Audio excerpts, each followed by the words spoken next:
Welcome back to TTC. Another quick test for you guys today.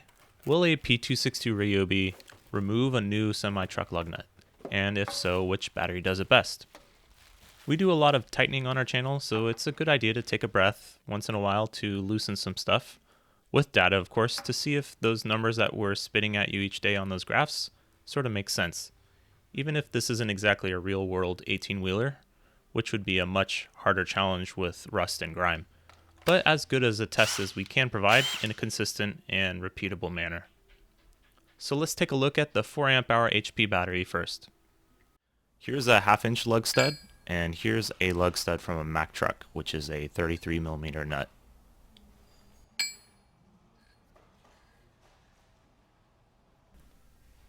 We have 3 different sizes with 3 different torque specs.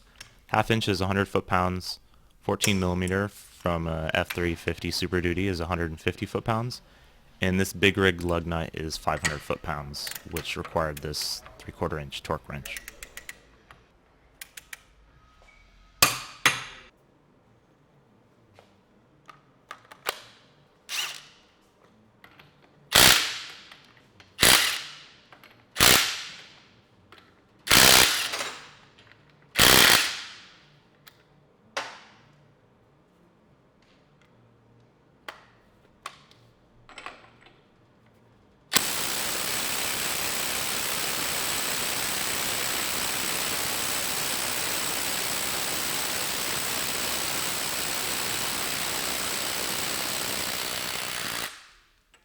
That's 12.2 seconds, and what we expected to see when you compare it against the rigid in this category.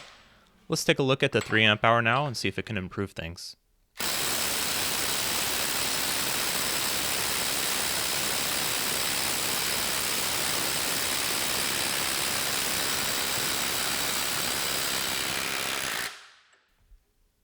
"11.7 seconds, so an improvement, but not a huge one versus the 12.2.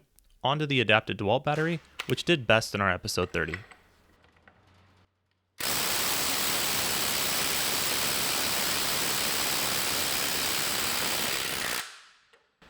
So 5.9 seconds, a huge improvement here. So does that mean it's twice as good as the 3 amp hour Ryobi battery because it takes it off in half the time? Well, not really. We just happen to be using a torque level the P262 can barely remove, so any extra help goes a long way. And as we saw with the Makita mid-torque, which hit 500 on our dyno, and it can remove this lug nut off lickety-split, but quote-unquote only made 60 foot-pounds more than this Ryobi. Just seeing the relationship between the 4 amp hour and 3 amp hour and the Dewalt being the most powerful is a good indication we're seeing something real here. So let's see how the Ryobi with the Ryobi battery stacks up on the big nuts chart.